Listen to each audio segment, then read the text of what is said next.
Oh, Elwood City, so proud, so bold. Now you are 10 years old.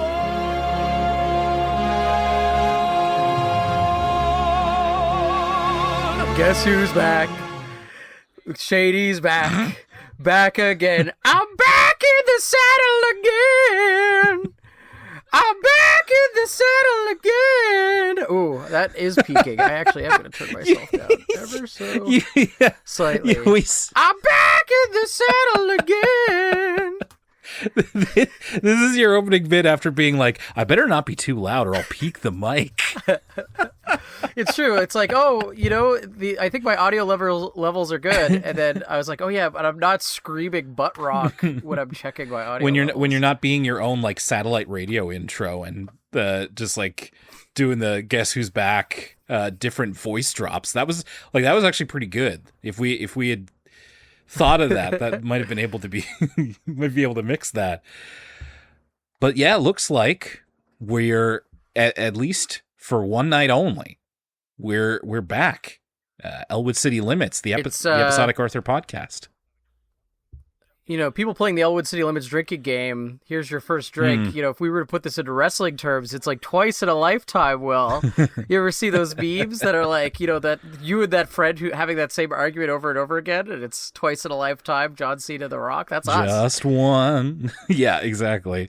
But yeah, here we are. I don't really know what to kind of classify this as, because this isn't your typical Elwood City Limits episode. This is like a catch up. This is probably put this under like the presents banner of just like we're doing a bit of a catch up, and it's a special time to be doing a catch up because we are talking about 10 years of this podcast feed, this show existing. And I have to put it out there, like I wasn't the sort of person to be like, we got to have something for the 10th anniversary, because for me, like when we stopped recording, when we finished up Arthur in February 2025, I was like, yeah, that's it. Like we went just about 9 years, and that was pretty cool.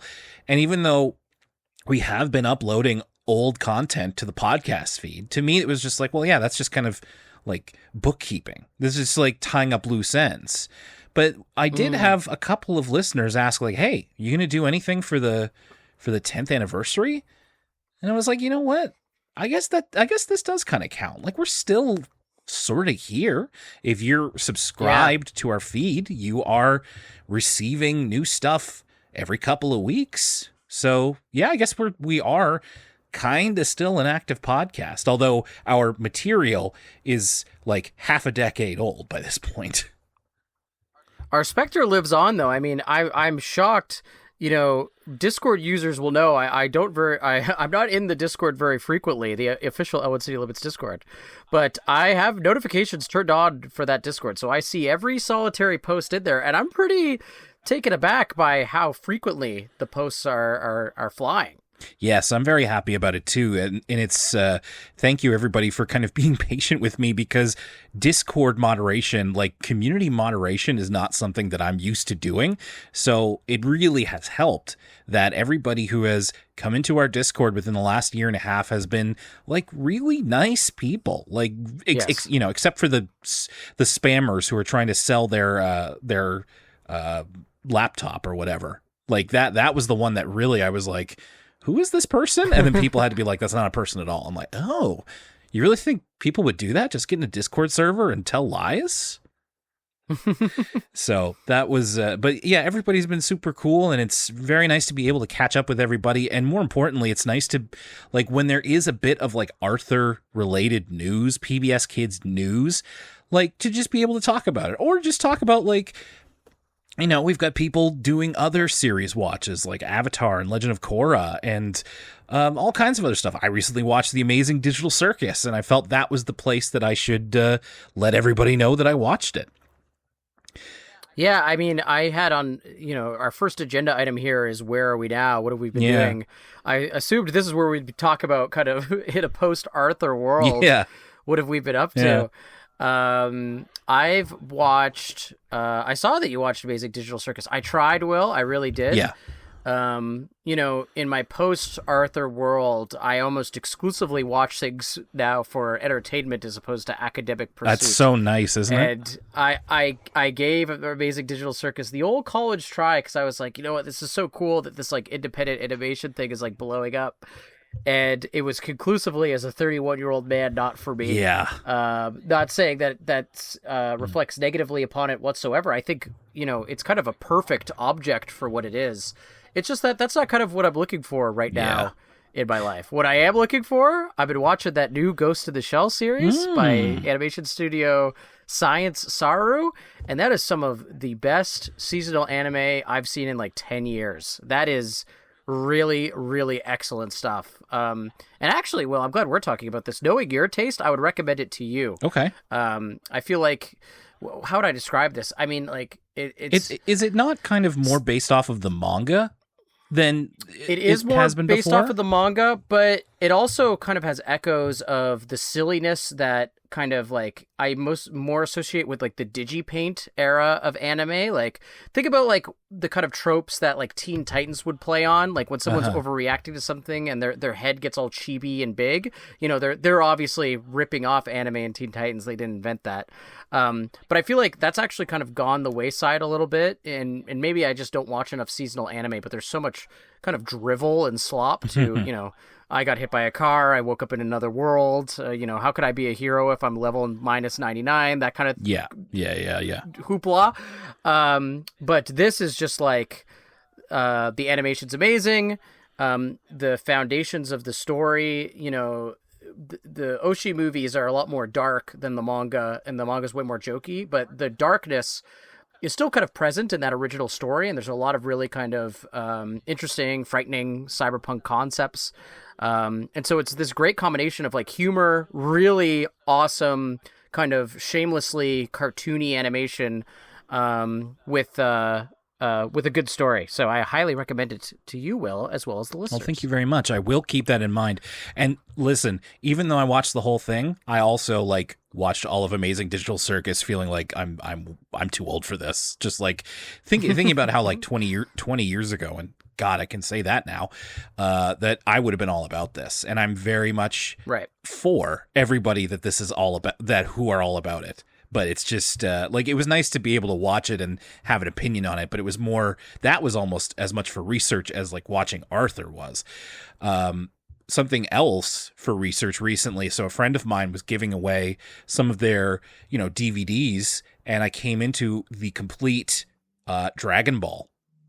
So Ooh. I've never actually watched. We talked, and of course we did a podcast episode that will be coming to your feeds eventually about Dragon Ball. And I probably said on that episode that I never watched all of original Dragon Ball. So I'm going to be doing that pretty soon. Do you know, like, is that a DVD? Like, is it the dub? Is it subs? Is it, the Canadian version? I think it's those, like, it's the ones in the blue case. I don't know kind of what, I think it's the Funimation DVDs. Interesting. Yeah. Okay. So probably whatever the latest dub is of those Dragon Balls is probably what that is. Very cool. Yeah, I'm excited. And yeah, I mean, it feels weird because we were talking off mic about like just kind of updating each other on our lives. And this one is on mic. We're a bit more like, not everybody needs to know everything, but I feel like trying to update my parents on what I've been doing lately. And I'm just like, what's to tell? I don't know. This and that.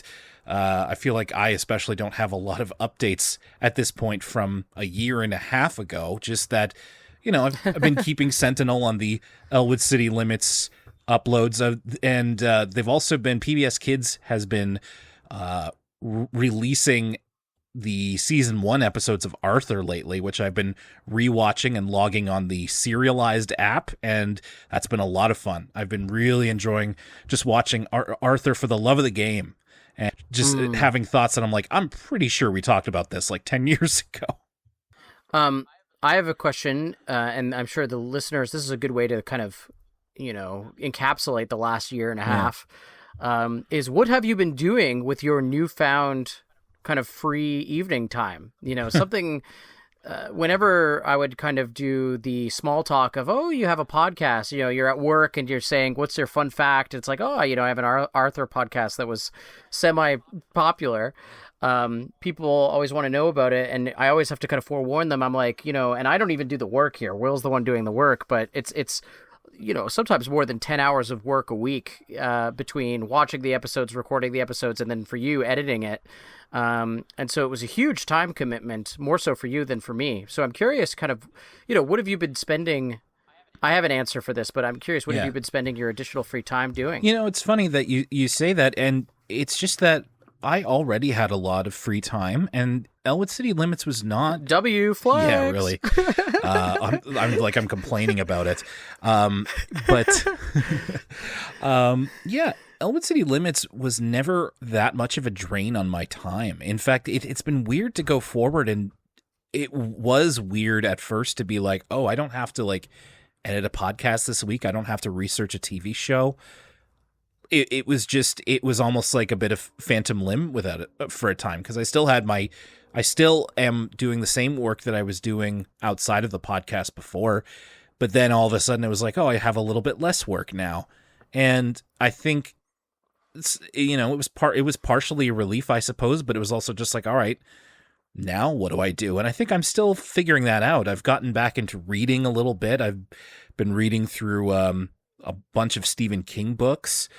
And just trying to exactly figure out where my creativity, if any, goes from here. And I still haven't really answered that question yet. And Lucas, I mean, between the two of us, I think you have always been a fair bit busier. Like, you are very much you're an on the go guy, and I think that suits you. You've always been doing that, and I imagine you're still doing that to a certain degree. But have you found any difference in terms of not having this kind of weekly commitment in your life? It's funny that you say that, Will, because I too have been reading more. Yeah. Wow, we really, if there's any moral that encapsulates all of Arthur, it truly is kind of having fun isn't hard if you have a library card. Yes. And so we've been truly kind of living that truth. So that's fun, Will. So you've been reading kind of throughout Stephen King books. Mm-hmm. To keep the cyberpunk theme, in anticipation that goes to the shell, I read Neuromancer, which I had never read before, kind of the text. Yes. Outside of like Philip K. Dick, kind of the text. And I was surprised by how legible and like pulpy and propulsive that book is, and so I highly recommend it if you're someone who likes kind of genre fiction. I was really taken aback by, I was like, oh, I didn't know there was like cyber samurais in this. I thought this was something that they added to this genre later on, but no, it's like there from the start. And I've kind of just kept up. My girlfriend, she's a big reader, much bigger than me. Like, she's the type of person to read like Proust for funsies. Wow. So there's no sense in trying to keep up with her. But I have been kind of reading in the summer, especially, it's good to like sit on the beach with a book. I recently read, inspired by the World Cup, I read the book Among the Thugs, which is a sort of a chronicling of this guy. It's a nonfiction where this guy is like hanging out with football hooligans in the height of like football hooligan violence in the late 80s, early 90s, kind of Thatcher era England. And I thought that was very visceral and evocative. And then on the manga front, I'm reading a seinen manga. This is what you get to do when you have a little bit extra free time on your weekday nights. I've been reading through the seinen manga series, I hope I'm pronouncing that right, called Goodnight Pun Pun, which is a famous manga that I've seen like screen caps of on kind of anime and manga forums for years and years and years, since the early 2000s, as kind of a really good example of like adult manga.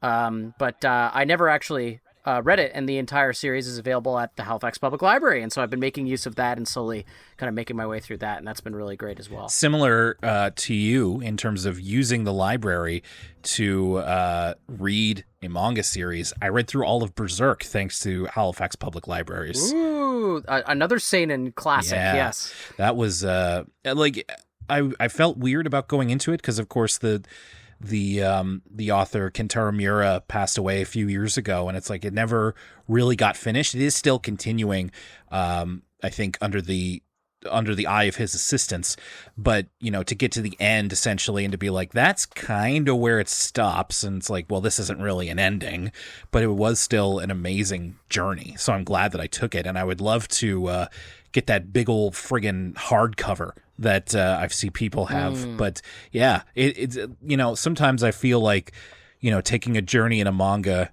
is it's a big time commitment, even though I'm over here reading like 600 to 1,000 page Stephen King novels, and I look at a manga series and I'm like, it's too much time.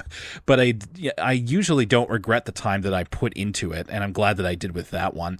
Yeah, just trying to, like our patron of the show, like before Patreon, it was Arthur. Like, I suppose we are patrons of Arthur, and trying to keep the reading spirit alive, because it really is, it's a joy unlike many others. As much as I, like lazing around watching YouTube videos and Instagram reels and wrestling matches and all this kind of stuff, like reading is so different than all of those. And I would really encourage anyone who's been out of the habit to try and pick it up again. I think it might help you feel a little bit differently about how you spend your time.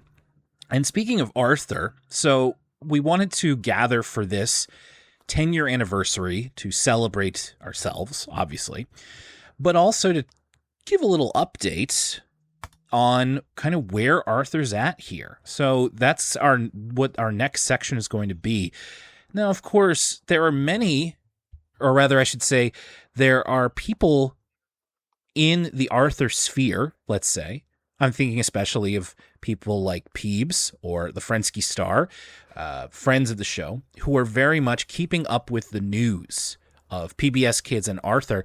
So I wouldn't think that much of this is brand new information. We're not breaking news here. It's more that in the last year and a half, things have happened within PBS and Arthur where people are like, hey, are you going to like record a podcast about this? Are you going to say something about this? And most of the time it's been like, I didn't really know kind of what to say. I still don't have a great sense of like what our role is, if any, or what our platform is. But I think that one of the biggest things happening in the last year and a half since we stopped recording is what's been happening federally in the United States. And I'm speaking specifically about the funding cuts to PBS, which has met with strong criticism and vocal pushback from viewers. But, the Corporation for Public Broadcasting has been officially closed. And that means that some stations across America had to drop PBS programming or become totally independent again as a public station. And it did seem for a while, and I think we're still a little bit on shaky ground here, that a lot of PBS Kids programming, PBS programming full stop, was going to be in danger of just being canned.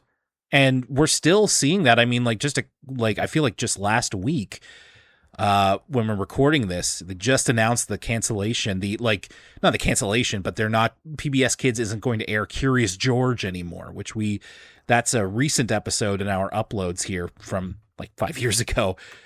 But it does kind of make you stop and think of like, okay, so what happens when and if PBS Kids gets the plug pulled on it? And I found it very interesting to go back and read at the time when this was happening. Mark Brown, the author of Arthur, had a very good op-ed in USA Today where he talked about how public television is made by talented and educated people that have children's education and development in mind, and then it's presented for free. And I'm going to quote him here. I think this is a great part of that piece.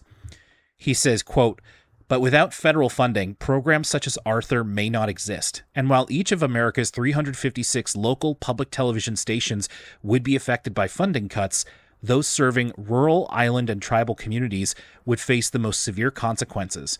That's as many as 46.1 million Americans losing access to public media, which plays a critical role in public safety, education, and connecting communities for everyone, everywhere, every day. I can't imagine Elwood City or any place without it."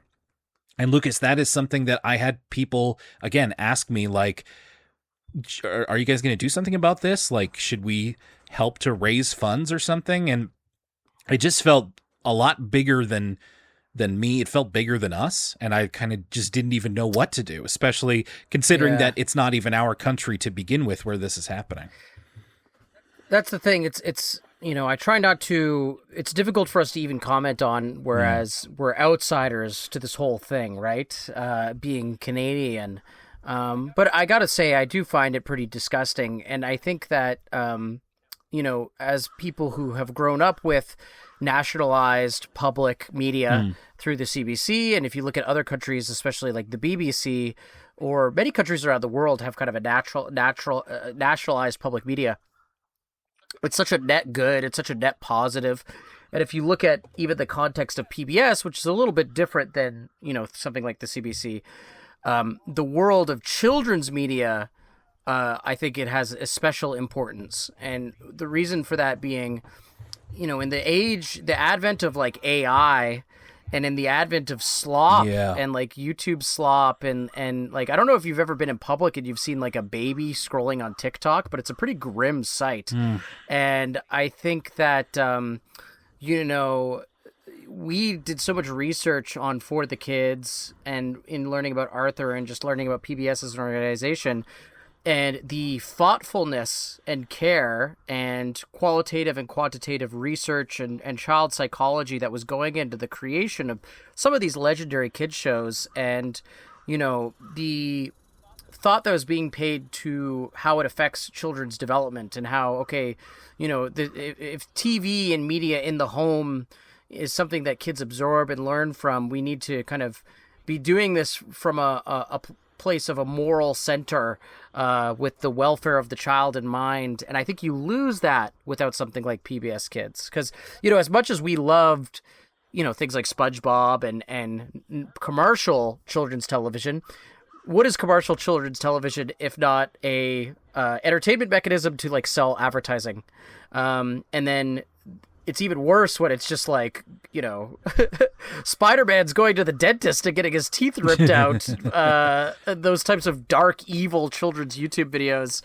And I think that there really was something of a great importance when you think about like the creation of something like a Sesame Street or an Arthur or a Little Bear, where we learned about how child psychology and development was being taken into account to create these things, and their sole purpose was to be a net good as opposed to sell advertising. And so I just think, what me and you could do is speak to how much of an immense loss that is. I especially, this is something I'm reckoning with a lot more now that people in my life were getting to that age, Will, where a lot of my friends are having kids. It's funny, we spent so much time talking about children's media and children's television, and now I have people with kids to discuss this with. And, a lot of them are really uncomfortable with, like, kids are using iPads in schools, in some cases in preschool and first grade. And, I know some families that are like, we don't let our kid watch anything basically but Miss Rachel, because there's so much stuff that we don't really know where it's coming from or that sort of thing. And so it's really interesting to think about in today's day and age. I think children's public programming has become more important, not less, and it's kind of slipping away from us. Yeah, and we existed at an interesting time, and I think even more specifically, we stopped existing at an interesting time right when the wave was beginning to crest in terms of AI generated content and generative AI being more present, especially like you say in children's programming. And now it's seemingly omnipresent, despite what I think you and I both probably see a lot of like backlash against it, that not to speak for you, but I think we probably both agree with that. And yeah, it is disheartening, and it scares me a little. I think about my nephew who is 3 years old, and I don't really know what this is all going to mean to him. Or I think of my friends who are recently have had kids, and they're going to find themselves in front of a screen, and it's like, what's going to be waiting there for them? I really don't know. And it goes beyond just Arthur, because Arthur is, especially watching season 1 again, it's like this wonderful example of what children's television can be. And it was in such good company for all of those decades, and still is. I think there are still some very strong shows associated with PBS Kids, there are very strong, like you said, YouTube channels like Miss Rachel, and those that are genuinely using philosophy, like children's education philosophy, to make the world a better place. But then it's also so easy to just make money and churn out glop. So I don't know. And I suppose that's always true, but it's never been more true for right now. But what I can say is that the future of Arthur still looks pretty good.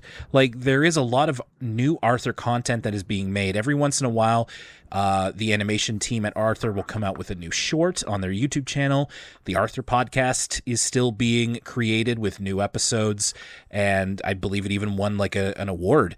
And stuff like Arthur Makes a Musical, the musical, is being performed in various states across America still. And another big announcement that came this year is that there are going to be new graphic novels. Arthur graphic novels are going to be coming next year, written by Jarrett J. Krasoska, who is known for the Lunch Lady and Star Wars Jedi Academy series.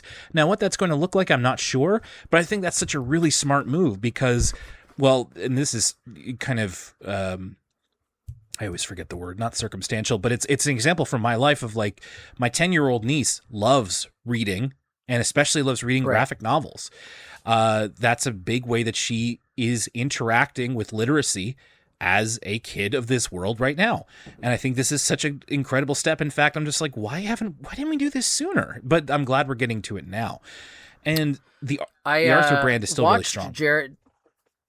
I watched Jarrett JK's video announcing this project because I was interested. I hadn't heard about this until you sent me the agenda. And it was pretty interesting. It seems like he grew up with Arthur. He mentions, and it's a pretty short announcement video, which, by the way, Jared, get Will to do your audio. The whole audio of the announcement video is in the left channel. It made me think my headphones were broken. But the announcement was interesting because he particularly he talks about how Mark Brown was a mentor for him as someone who is also a children's author, and they knew each other and had a correspondence. And it sounds like this project's been in the works for a while. But when he was talking about his experience with Arthur as a child, one of the things he talked about was like gathering around the computer with his friends to play the CD-ROM games. Yes. Which I thought was really interesting because that's very much kind of our generation's relationship with Arthur. You know, me and you have talked ad nauseum of the importance of those CD-ROM games. And so that made me think, okay, this is pretty much in good hands. And also, he says that they're going to be expanded versions of the original Mark Brown stories. So, like, he's taking, what is probably a more simple story in the Mark Brown picture books and adapting them into a longer form graphic novel. So I had my guard up with this when I first saw the headline, but the more I learned about it, the more I thought, okay, this sounds like it's a cool project. Yeah, and I mean, this could actually be a better fit than the Arthur podcast itself, which has also been like not to throw shade, it's been received very well. It's just for us and for people in the Discord, it's been weird to just have like these audio only versions of the episodes. But I think that the graphic novel format could be a good use for this and a good way to continue the stories in a way that kids will respond to. And funny enough, one thing about us doing this kind of 10-year anniversary thing, and there's been many times throughout the life cycle of this podcast where things have come together and they're not as the result of me planning anything. I'm really, really bad at planning. If you've been paying attention the last 10 years, you will know that. But it's very interesting that we're celebrating 10 years this year as an Arthur podcast, because Arthur itself has two very important anniversaries this year as well. That being the 30th anniversary of the television show, because it started airing in 1996, and the 50th anniversary of the character of Arthur, who first premiered in 1976. So 50, 30, and 10. How about that, man? Like, that's pretty cool that we get to share this anniversary with Arthur itself. I mean, it's pretty incredible, and it's in part why we're doing this. I don't know what we're calling this, but this kind of news bulletin from the world of ECL, ECL side of life, I suppose. But it kind of begs the question of, okay, well, how often are we going to put out content like this? Are you going to only hear from us 10 years from now when there's another milestone or another anniversary? And me and you have discussed this somewhat. I think we're pretty much, unless it's something really special, on hiatus. Yeah. And something being really special would especially mean a movie. There's been lots of talk of a Arthur feature-length film, and I don't mean like a made-for-TV movie. I mean like a real-life movie in theaters, whether it's like CGI or live action. I think there's been rumors of both. But that would be kind of the big deal that gets us back in the saddle, so to speak. Like I would be willing to kind of podcast up until the movie's release infrequently, and especially kind of do a review of the movie, because that would be a really, really big deal in Arthur world. But barring that, I think expect, future updates to be fairly infrequent, except for the regular bi-weekly releases you've been doing in the feed for the people who hadn't subscribed to the Patreon. Yeah, that was something that I felt very strongly about, especially because once we finished the podcast, I closed down the Patreon because, it was wonderful that our audience wanted to monetarily support us, and I'm incredibly thankful for all those years that we were able to kind of supplement our living. And I will say that there were times when that Patreon money made the difference for me personally on like a particularly light month. So yeah, again, a huge thank you for that. But I also wanted to be sure that like all of our stuff is out there for everybody to hear now that Patreon is no longer an option for us. But to get a little bit of inside baseball here, I know that people have been wondering, like, trying to do the uploads every 2 weeks. But sometimes I might miss a week here and there. So the reason I'm doing that is actually financial, and that's because of the plan that the podcast is under. I kind of bumped down to the tier below it, and so there's I think I'm allowed 1,000 megabytes of audio to be uploaded per month, and so usually that's like 2 podcast episodes. But if one is like 500 megabytes and the other is like 510, then that's it for that month. So I apologize for how kind of inconsistent it's been, but we are going to be releasing the entire Patreon back catalog, and there's still a lot more to go. Like, we haven't even gotten to certain series. I've even had someone, friend of the show, Kat, ask if we're going to upload the movie reviews, Lucas. People are missing the movie reviews. And those are a slice of time. Like, I don't know if you remember, we talked about the Monster Hunter movie. We talked about Clifford the Big Red Dog. We talked about the first Sonic the Hedgehog movie. Like, people are missing it, and I swear to you, it is coming, just at a very at a drip feed, let's say. Good things come to those who wait, because those 3 pieces of content you just mentioned are actually 3 of my favorite things we ever did on the podcast. I totally forgot about the Clifford review, and now you're making me laugh. Think back to it. I mean, I had to do something with that. It felt like a huge creep in that. That's like one of the last movies I saw in theaters. I don't go to theaters anymore. It's like, when was the last time I went to theaters? Well, there was one time recently, and then before that, it was to see Dune and Clifford the Big Red Dog on the same day for those reviews. Yeah, you don't go to theaters anymore because you were banned after going to see Clifford as a single adult. Just preemptively banned. And yes, as Lucas says, if there is kind of new Arthur content that especially moves us, or that we feel that we should comment on, I think that would be when you would hear from us again. I don't even want to commit to necessarily like, oh, we'll be here next August. I am really happy to be able to do a check-in with both our listeners and with you, Lucas. I mean, we do communicate outside of the podcast, but we both have a lot of stuff going on, so it hasn't always been easy. So this has been a really nice opportunity to do some of that. And to that end, I wanted to make sure to give everyone in our Discord the opportunity to ask a question of us that we may have been wondering. I will also say that our Gmail address is still open, elwoodcitylimits@gmail.com, and we have received some post-podcast correspondence as people continue to find us and go through the show, and I would continue to encourage that. Like, thank you everybody who has sent emails over there. It's been really wonderful to talk to you, just kind of as Arthur fan to Arthur fan. And you can, of course, join our Discord. If you go to our link tree, you should be able to find your way in there. Some people have recently.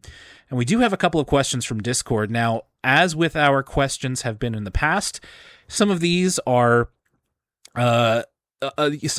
cerebral and some of these are on the silly side. And I mean that in the good sense. So, Lucas, I felt I had to give you a little bit of time for prep, because sometimes in the history of the podcast, we would have a question that would just completely stun lock us. We just didn't really know how to deal with it. And a couple of these, I think, really require a little bit of thinking. So let's start here with a question from Rowan. They say, do you think Officer DW arrested Nadine when she finally admitted she was the one who took the snowball to save it from the aliens and the possibility that Arthur was going to next? So do you think, one of our most hated and heated moments in the show, that DW grows up to be a police officer, do you think she arrested Nadine? So a couple of things on this. For one, Nadine is a figment of DW's imagination. And I am no lawyer, but I do think it's not possible to press charges or arrest something that does not exist. So, but I'm actually not super up on the laws, especially the local state law of Elwood City. Beyond that, I also think the statute of limitations was up by the time that DW was a highway patrol officer. And I think that it's kind of outside of her jurisdiction as a highway patrol officer to investigate a case like that. With that said, not to be dark, Will, but with all these stories coming out of, police officers using flock cameras to stalk people and harass them, I think it's less likely that DW officially kind of pursues a case against Nadine and perhaps uses her authority as a police officer to harass Nadine or intimidate her as revenge. But that would be, of course, outside of the law. That's kind of DW acting as a cop who plays by her own rules, sort of like Denzel Washington's character in Training Day or something. Well, and the other thing is that we don't know, one piece of information that we are lacking and that maybe these graphic novels have the opportunity to tell us more about is, when did DW begin to realize that the armed service, that being a police officer was a serious career goal and not just an extension of her wanting more power as a little girl? When did she start to think that did she go into it? Did she go into police academy right out of high school? Did she come to it after she tried something and maybe failed? Maybe that was kind of a backup. I don't know. We're knowing DW, Will, I don't know if it is any different than an extension of her just being bossy and wanting the most. I think there's an A to B on the episode where she's blowing the whistle on people to her newfound career. And I don't think it's got a higher purpose than that, unfortunately. Well, and as we talked about, I think that's exactly what the thinking of it was in making her a police officer. But unfortunately, it ran up against both, let's say, negative feelings towards police officers in today's modern climate, and then also failed to consider the fact that, she didn't have to be a cop if this is what you wanted to communicate. She could have been a lawyer or something. So anyway, that's an old argument, and you can find out about that in the audio we recorded about it, which is still up. Let's go to our next question here. This is from Matt M. In your guys' opinion, on what level, if any, did Arthur function as a sitcom? So we talk about Arthur as, obviously, as a kid's show. We talk about it as an animated show. But in terms of a sitcom, where do you first of all, do you think you would describe Arthur as a sitcom? Well, I love this question. And it's actually been something, talking about how some of my friends now have really young kids and are introducing them to TV to an extent. I think a lot of kids' TV is really tough for adults because of the format. not necessarily the content of the show, but the format of the shows. So what I mean by that is like really young kids TV, under 5, is either totally abstract. Think of your like Teletubbies or your Boobas. That's like almost borderline like an art film at a certain point because it's like avant-garde, or is like a variety show. Think of Miss Rachel or Sesame Street, right? And both of those things are pretty hard to stomach as entertainment for the adult watching with the child. And I think what's great about Arthur is it is essentially a sitcom. It is like an animated version of a single camera sitcom. And that's really digestible as an adult. And outside of fitting that format kind of to a T, I think, maybe it's a little bit more Saved by the Bell than Seinfeld in terms of setting because they are in school. I do think it's actually, if you look at it, judge it as a sitcom solely, it's particularly well written and funny. And so that's why it's of kids media, especially kids media for really young kids, more palatable for adults. So I think it's a feature, not a bug, that it's so sitcom-esque. I agree. And I think we often, or perhaps us of a certain age, I don't know how prevalent this is anymore, but when you think of sitcom, you think of like laugh track. And it's like, well, Arthur doesn't have a laugh track. Thank God. Like that would be a really terrible decision. But nowadays, the sitcom is a lot more flexible, and especially returning to Arthur, what I've enjoyed so much is watching these very old episodes with Jenna, my wife, who was also an Arthur watcher as a kid, and we're still like laughing at it, and genuinely. It's not, we're not going like, oh, that's, a silly thing for kids to think. It's just like, it's just good writing. It's just solid comedy chops. And I think it is interesting to consider Arthur in that vein as a sitcom. It's just that it will always, if you want to kind of put it up against its peers in that sense, it has some things going against it. Like, of course, it's an animated show. It's a show made for children. It's a show that was on PBS Kids. So, some people probably even consider it a baby show. But people are still talking about Arthur. People are still making YouTube videos about Arthur, and people still remember it. There's still memes going on about Arthur. Like, it's still going pretty strong. And if you want to make the case for it being a sitcom, I think it's, Lucas, as you kind of intimated, it's pretty self-evident. It's just a really funny show. And great in all the other ways we've talked about too. Our final question here is from Christian T. If you had to do a Muppets and cast the Arthur crew in a retelling of a story, what story, who would be the main characters, and what real-life actor would you use to play against them? See this? So yeah. I was a little bit confused by this question, Will. I'd like to hear your answer first, because I was a little, I couldn't quite make heads or tails of kind of a retelling of the story with the Muppets, but with Arthur. I'm not sure. So this is kind of based off of something of a meme format in the last couple of years, where people are talking about it's a discussion starter where, on Instagram or Twitter, people will be like, if they did another Muppet movie today where it's a Muppet version of a story, let's say a movie, and it was all Muppets, but then one person was a normal person. So it would be like, what if you did Marriage Story and every character was a Muppet except for Adam Driver? I see. Who's real. And they have to play it 100% real.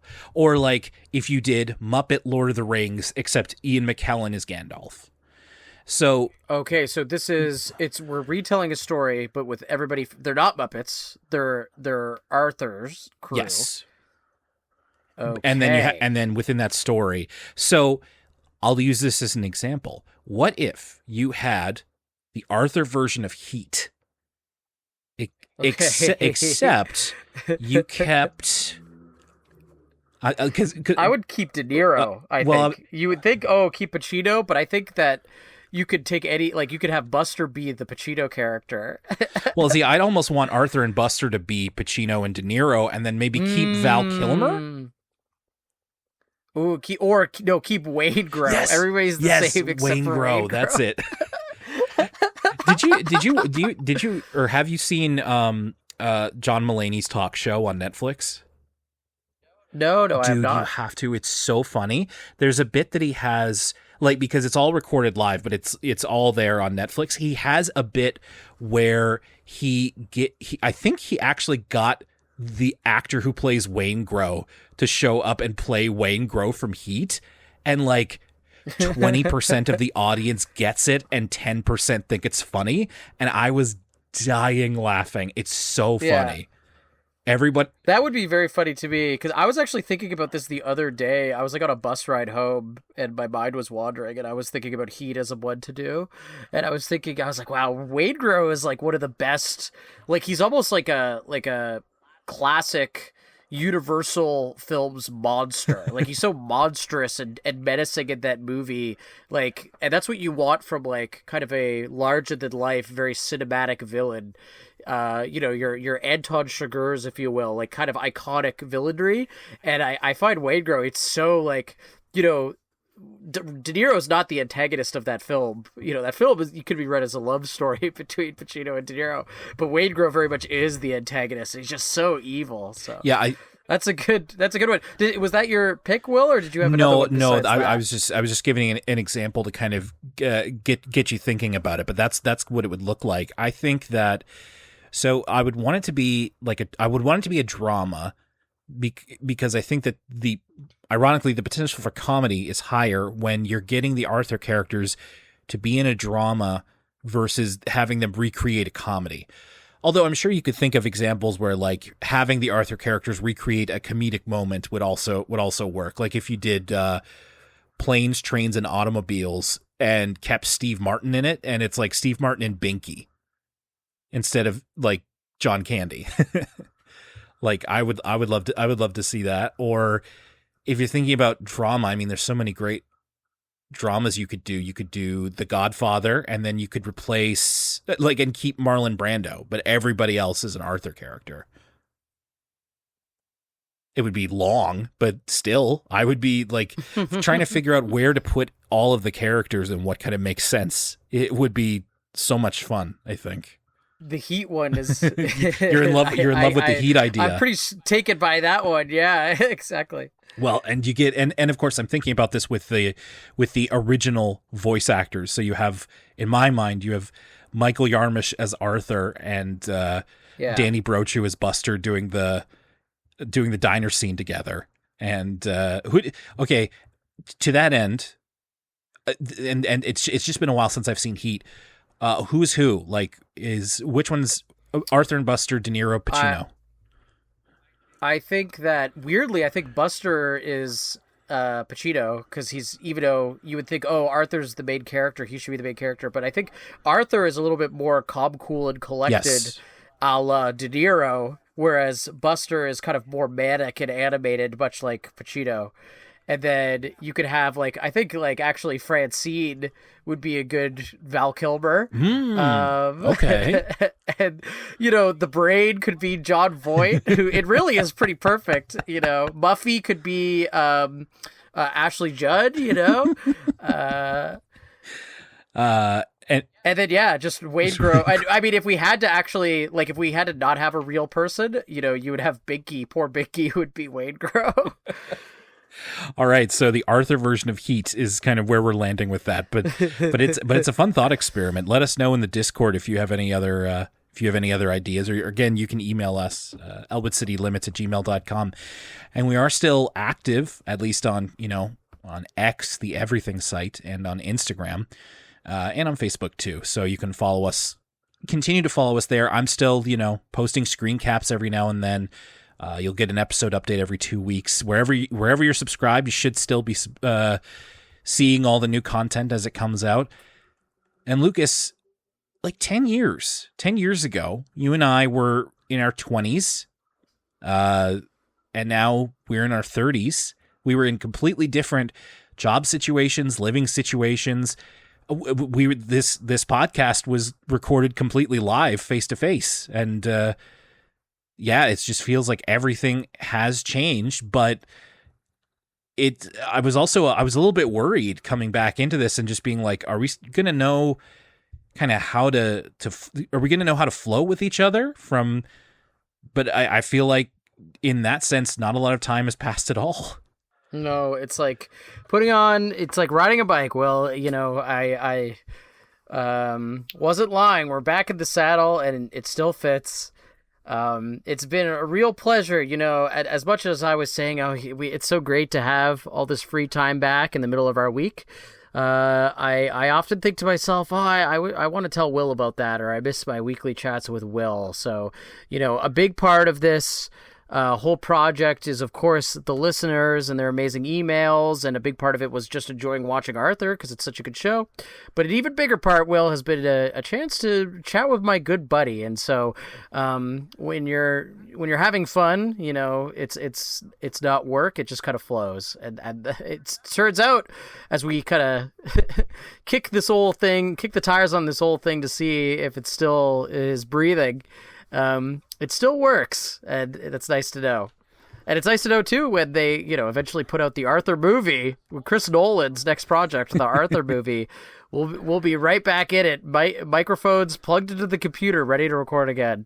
Oh, and of course, make sure you're following us on Letterboxd and Serialized. That's, I'll send you the random message or meme every now and then, but that's kind of also how I keep up with where your vibes are at, is with kind of what's going on in your Letterboxd. And your reviews, I often find, are some of the ones I enjoy the most because they're always very true to you. Sometimes I feel like with people I follow, you're trying to, you're not trying to write for a newspaper column, and I'm guilty of this too. I'm very long-winded on Letterboxd sometimes. Yours are always very succinct. They get across how you feel, and they're a little bit acerbic. They're just they really maximize the space. Wow, you flatter me, Will. I mean, I obviously like your Letterboxd reviews too. That's the beauty of the platform. Is just so fun to see what your friends think of a movie, whether you agree with them or not. You're reminding me of, did you see the Matt Johnson interview where he's reading negative Letterboxd reviews about one of his movies? I think it's Blackberry. Okay, yes, I'm aware of that. I don't know if I watched it. Okay, there's a part where he's talking about the phenomenon you're talking about, where there's these very verbose kind of perhaps overly pseudo-intellectual Letterboxd reviews, and he's like, oh, this guy's trying to impress a girl. This guy's trying to meet girls. So that's what you reminded me of, and I suppose that's what I'm trying to avoid. But yeah, Lucas_Mancini on Twitter, on X, the Everything app, which I'm still a frequent user of, and I'm trying to think, what even is my Letterboxd? I know it's so hard to remember my Letterboxd account. I know, name. because it's my name is just Lucas. I assume it's just HFX Gremlin. Yeah. Let's see here. I am William Y on both Letterboxd and Serialized. William WHY. Yes, it is indeed HFX Gremlin on Letterboxd. All right, there you go. It's a good way to kind of keep up with our vibes, if not literally what's happening in our lives. And Lucas, I mean, hopefully it won't be too long before we're podcasting together again, but it's not to repeat myself too much, but it's good to know that we still got it, and hopefully everybody listening, hopefully you're still following along with all of our uploads. Hopefully you're still following along with Arthur. That's the important thing, and keeping up with everybody that you've made friends with in the last decade since we've had the podcast. I've made a lot of great friends from this show and deepened an already good friendship through doing this with you, Lucas. So that's, and to repeat your sentiment, it's this has been a treat in and of itself to just kind of have a nice uninterrupted hour of just kind of doing a bit of catch up and vibe check with you. So thank you, everybody, for tuning into this 10-year anniversary, and thank you all for 10 years of listening to us and loving Arthur. So I'll just say, that's Elwood City Limits. I'm Will Young, and for Lucas Mancini, I don't have a kitschy kind of one-liner, so I'll just say bye-bye for now. Bye-bye. Bye-bye now. We'll see you next time.